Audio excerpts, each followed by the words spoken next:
বাসন্তীর ঘটনা তো শুধু বাসন্তীতে সীমাবদ্ধ নয়, পশ্চিমবঙ্গের প্রত্যেকটা প্রান্তে এই শাসক দল মমতা বন্দ্যোপাধ্যায়ের নেতৃত্বে গণতন্ত্রকে হত্যা করা হচ্ছে এবং গণতন্ত্রের টুটিটি টিপে ধরা হচ্ছে, সাধারণ মানুষের গণতান্ত্রিক অধিকারকে কেড়ে নেওয়া হচ্ছে। তার জন্যই তো ইন্ডিয়ান সেকুলার ফ্রন্ট, তার জন্যই আমরা রাস্তায় আছি। আগামী দিনে নওশাদ সিদ্দিকী সহ আমরা রাস্তায় থেকেই লড়াই করব।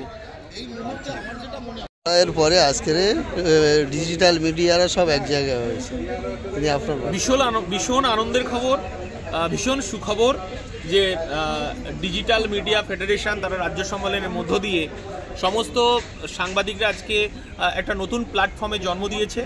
যে প্ল্যাটফর্ম থেকে আমি বলবো, আমাদের পার্টির প্ল্যাটফর্ম থেকে এটুকুই বলবো যে সাদাকে সাদা বলুক এবং কালোকে কালো বলুক, গণতন্ত্র প্রতিষ্ঠা হোক, গণতন্ত্রের কালো দিকগুলো মানুষের সামনে নিয়ে আসুক, এটাই সাংবাদিকতার মূল কাজ এবং মূল কাজ হওয়া উচিত। কিন্তু বর্তমান সময়ে সাংবাদিকতা করার ক্ষেত্রে সাংবাদিকদের নানানভাবে আখ্যায়িত করা হয়। কিভাবে আখ্যায়িত করা হয়? কখনো গদি মিডিয়া, কখনো গেরুয়া মিডিয়া, কখনো অন্যান্য নানান হলুদ মিডিয়া, লাল মিডিয়া। আমি চাইছি এই সমস্ত নামকরণ ব্যতি রেখে একদম গণতন্ত্রের চতুর্থ স্তম্ভ গণতন্ত্র প্রতিষ্ঠা করার জন্য এবং গণতন্ত্রের কালো দিকগুলো মানুষের সামনে, জনগণের সামনে নিয়ে এসে যে পরিবর্তন, সেই পরিবর্তন অবশ্যই হবে এবং আশা করি এবং সমস্ত নামকরণের ঊর্ধ্বে উঠে এই ডিজিটাল মিডিয়া ফেডারেশন কাজ করবে, এটুকুই আমার পার্টির পক্ষ থেকে আমি শুভেচ্ছা জানাচ্ছি। এবং আমাদের যে বিধায়ক আছেন, এদের যে দাবি দাওয়া আছে, সেই দাবি দাওয়া অবশ্যই যথাসময়ে যথার্থ জায়গায় বিধানসভায় আইন কক্ষে তিনি পরিবেশন করবেন এবং তুলবেন এবং তার আওয়াজ যেমন বিধানসভায় থাকবেন এবং আমরাও রাজপথে রেখে দেবো, এটুকু আপনাদেরকে আশ্বস্ত করতে পারি। আপনারা দেখেছেন, আপনাদের সাথেও আমরা বিভিন্ন জায়গায় নিউজ করতে গেলে পুলিশের বাধা আসে, কি বলবেন? আমরা কি বলতে চাইছি যে পুলিশ তো নিশ্চয়ই কোনো রাজনৈতিক দলের পক্ষ নিয়ে কাজ করে, পক্ষপাতিত্ব নিয়ে কাজ করে। আমরা বলতে চাইছি যে সাংবাদিকতা বা সাংবাদিকদের এটুকুই হওয়া উচিত, সাদাকে সাদা বলুক, কালোকে কালো বলুক।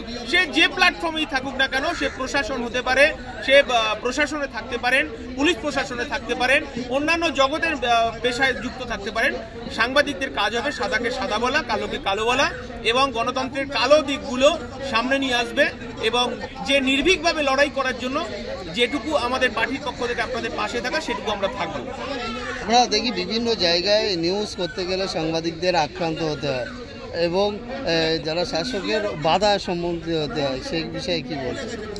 দেখুন, বিষয়টা শাসকের কালো দিকগুলো যখন সাংবাদিকতা করার ক্ষেত্রে তারা সামনে নিয়ে আসে, গণতন্ত্রের কালো অধ্যায়গুলো যখন সামনে নিয়ে আসে, তখন শাসক দল তো রুষ্ট হবেই।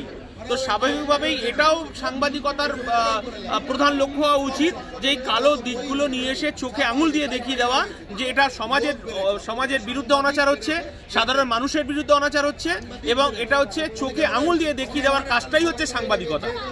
তো স্বাভাবিকভাবে যে অত্যাচার বা যে পুলিশ প্রশাসনের পক্ষ থেকে আসে, সেটা আমরা আপনাদেরকে কথা দিতে পারি, আমাদের যারা লয়ার সেল আছে, যারা আছেন, আমরা পার্টির পক্ষ থেকে সর্বতভাবে পাশে থেকে আমরা তাদেরকে সহযোগিতা করি। কিছুদিন আগে বাসন্তী একটা ঘটনা ঘটে গেছে, আমরা দেখেছি এখনো আসামিরা অধরা, কি বলবেন বাসন্তীর ঘটনা?